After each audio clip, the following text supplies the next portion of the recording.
Right. Political game ఆడుతున్నారు కాబట్టి దాన్ని బ్రేక్ చేయడానికి నేను ఉన్నాను కాబట్టే వీళ్ళందరూ కూడా నన్ను తిడుతున్నారు అని పవన్ కళ్యాణ్ గారు మొన్న మాట్లాడటం జరిగింది. ఏమంటారు మీరు?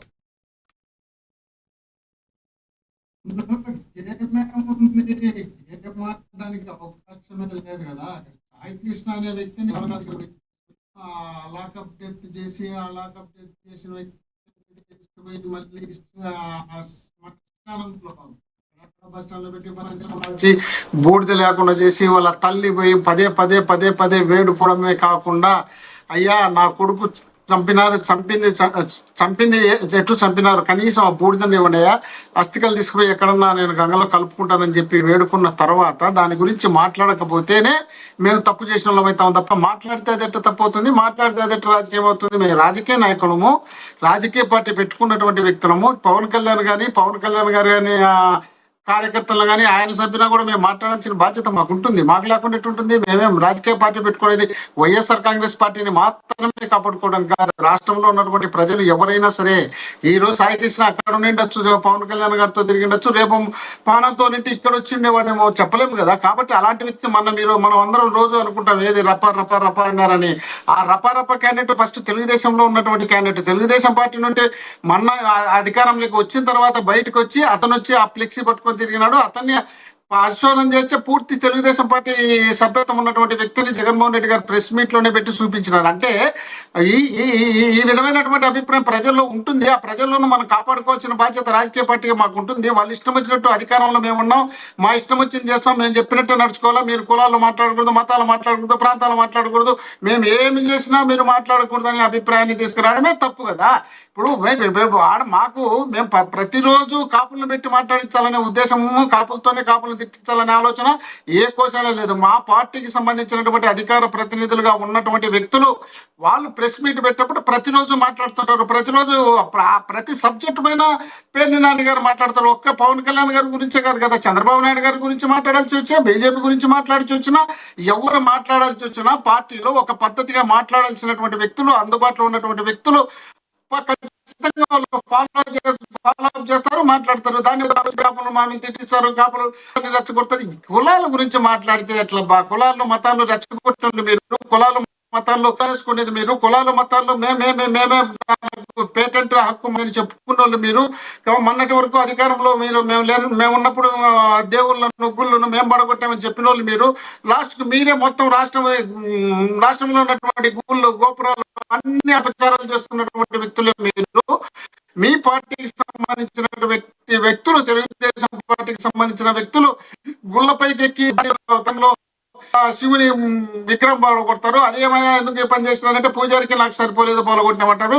మీ ఇష్టం వచ్చినట్టు మీరు చేసి మీకు కావాల్సినట్టు మీరు నడుచుకున్నారు ఆ ప్రతిపక్షంలో ఉన్నప్పుడు. ఇప్పుడు అధికారంలోకి వచ్చినాక మళ్ళీ మీ ఇష్టం వచ్చినట్టు చేస్తామంటే చూస్తూ ఉండడానికి కాదు కదా. ఆ రోజంతా ఏం చెప్పారు?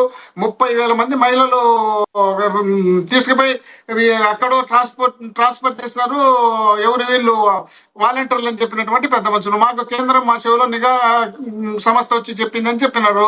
తర్వాత అవన్నీ అబద్ధాలు అయిపోయినాయి. మీరు అధికారంలో ఉన్నప్పుడు సుగాలి ప్రీతి అమ్మాయిని చంపినారు, మీరు అధికారంలో ఉన్నప్పుడే చంపినారు. చంపిన తర్వాత ఆ అమ్మాయికి సంబంధించి మేము న్యాయం చేస్తే మీరు అమ్మాయిని మళ్ళీ వాడుకోవడానికి ఆ ఎలక్షన్ లో 19 నుండి 24 వరకు బ్రహ్మాండంగా వాడుకొని ఆ తర్వాత మళ్ళీ మీ దగ్గరికి వచ్చే మీరు వాళ్ళు మీరు వీళ్ళు మతాల గురించి ప్రజలు చూస్తూ ఉన్నారు. దాని గురించి ఒకసారి ఆలోచించాలి. మనం ఏం మాట్లాడుతున్నాం, ఏం మాట్లాడినామని ఆలోచన చేయాల్సిన బాధ్యత ఒక పార్టీ పెట్టినటువంటి వ్యక్తిగా, ఒక డిప్యూటీ ముఖ్యమంత్రిగా మీరు చేయాల్సిన బాధ్యత మీకుంది. మీరు అది వదిలిపెట్టి వాళ్ళు ఎవరో తిడితే నేను నవ్వుతా, వాళ్ళు ఎవరో తిడితే నాకు ఇమ్యూనిటీ పెరిగింది, వాళ్ళ ఇమ్యూనిటీ పెరగడం వల్ల వాళ్ళకి సీట్లు వచ్చినాయి ఇష్టం చెప్పుకుంటున్నారు. గతంలో కూడా చెప్పాను, నువ్వు నా తల్లిని తిట్టావు, నిన్ను క్షమించను, నీ పార్టీని పాతాలోకానికి తొక్కేస్తా చెప్పినారు. మళ్ళీ పోయి వాళ్ళతో కలుసుకున్నారు. మీ మాటలో ఎవరన్నా పట్టించుకునే పరిస్థితిలో రాష్ట్ర ప్రజలు లేరన్న విషయాన్ని మీరు గుర్తుంచుకోండి. మీరు అంత సంతోషంగా మీరు మమ్మల్ని మీరు తిట్టేటప్పుడు కనపడదు, మేము తిట్టింది మాత్రం మీకు సంతోషంగా ఉందంట. వాళ్ళు తిట్టంటే ఆనందంగా ఇమ్యూనిటీ పెంచుకుంటాడంట. పెంచుకుంటాంటారు. మీ ఇష్టం చూపిస్తారు, ఒక్కొక్కరిని నార తీస్తారు, తాట తీస్తారు, ఏళ్ళ గిర్రలు కూడా పీకుతారు, మోకాళ్ళ మీద కూర్చోబెడతారు. మీరు మాట్లాడినప్పుడు వైసీపీ ఓటమి పాలైందని మీరు నమ్ముతున్నారా? ఇప్పటికీ కూడా పవన్ కళ్యాణ్ ఇంపాక్ట్ ఏమీ లేదంటారా? ఆయన మాటలు పట్టించుకోకపోతే మీకు ఇంత తక్కువ సీట్లు ఎలా వచ్చాయి? మీరు ఎలా ఓడిపోయి ఉంటారు? అది పదే పదే పదే పదే పార్టీ మనం ఓడిపోయినప్పటి నుండి ఇప్పటి వరకు జరుగుతున్న డిస్కషన్ ఇది. రాష్ట్రంలో మేము చేసినటువంటి సంక్షేమ కార్యక్రమాలు చెప్పుకోవడంలో మేము ఫెయిల్ అయినాం. మేము చేసినటువంటి పథకాలు మేము చెప్పుకుంటారు ఫెయిల్ అయినామని మా నాయకుడు జగన్మోహన్ రెడ్డి గారి తర్వాత వీళ్ళేమి మేము చెయ్యని పనులన్నీ మాకు అంటగట్టారు. ఇప్పుడు డాక్టర్ సుధాకర్ అంటారు మేమేదో తీసుకుపోయి చంపినామంటారు. అతను సరే, ఇవన్నీ పక్కన పెడితే కేవలం పవన్ కళ్యాణ్ గారు ఇంకో ఆరోపణ చేశారు. వైసీపీ కాదు సార్, వైసీపీ పార్టీ సంక్షేమ పథకాలు ఇచ్చింది. సంక్షేమ పథకాలు ఒకటి ఇచ్చి మీరు చేతులు దులుపుకుంటే సరిపోద్దా? మీరు రోడ్లు ఎక్కడ వేశారు? సరైన వసతులు ఎక్కడ కల్పించారు? మౌలిక వసతులు. కాబట్టి ప్రజలకి అవి కావాలి అని చెప్పి దాని మీద కూడా కమెంట్ చేశారు. నిజంగానే మీరు రోడ్లు వేయడంలో మరి పవన్ కళ్యాణ్ గారు ఆరోపించినట్టు దానిలో వాస్తవం ఉందంటారా? విఫలమయ్యారా మీరు?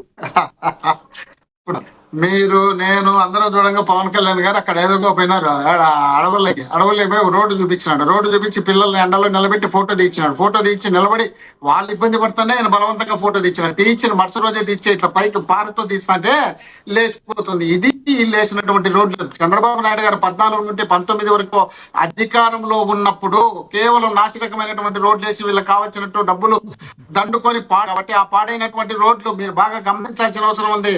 3 సంవత్సరాలు అధికారంలోకి వచ్చిన సంవత్సరం తర్వాత 2 సంవత్సరాలు 3 సంవత్సరాలు రోడ్ల మీద తిరిగినటువంటి సందర్భాలు చాలా తక్కువ ఉన్నాయి. రోడ్ల మీద తిరుగుతాయంటే రోడ్లు వేస్తేనే సంవత్సరానికి 6 నెలలకు పోయేది కాదు. రోడ్లు నుండి పరకు రోడ్లు ఉంటాయి. మరి మీరు వేసినటువంటి రోడ్లు మీరు నాశనకం వేసినటువంటి రోడ్లన్నీ కొట్టుకొని పోయి వానలో అధికంగా వచ్చిన తర్వాత జగన్మోహన్ రెడ్డి గారు ముఖ్యమంత్రి అయిన తర్వాత వర్షాలు బాగా వచ్చిన తర్వాత రోడ్లు కొన్ని చోట్ల ప్యాచ్లు పడిండేది వాస్తవమే. ఆ ప్యాచ్లకు బ్రహ్మాండంగా 23,000 కోట్లు దాదాపు కేటాయించి మేము వర్కులు. సో గత వైసీపీ ప్రభుత్వ హయాంలో రోడ్లన్నీ కూడా అత్యద్భుతంగా ఉన్నాయి. ఎక్కడన్నా గుంటలు పడినా ఇమీడియట్లీ వైసీపీ పార్టీ అప్పుడున్న ప్రభుత్వం అన్ని కప్పేసింది. ప్రజలకు ఏ ఇబ్బంది లేదని మీరు బలంగా నమ్ముతున్నారు, అంతేనా?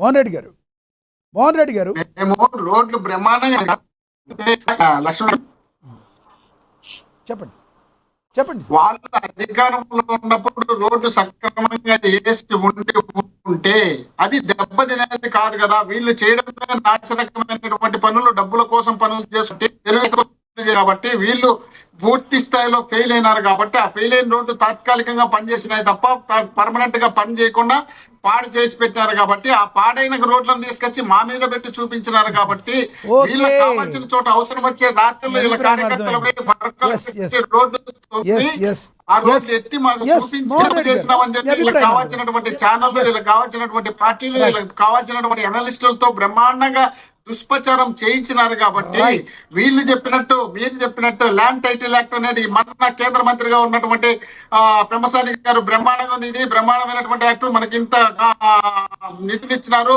మనం చేసినామని చెప్పి ఈ రోజు చెప్పుకుంటున్నటువంటి వీళ్ళు ఆ రోజు జగన్మోహన్ రెడ్డి గారిని పదే పదే విమర్శలు చేసి వీళ్ళకి కావాల్సినట్టు తిప్పుకున్నారు. కాబట్టి వీళ్ళు ప్రజలకు మోసం చేసి అబద్ధాలు చెప్పి మోసాలు చేసి మొత్తం అన్ని పార్టీలు కలిపి అయినా కూడా వీళ్ళకు ఓట్లు రాని పరిస్థితి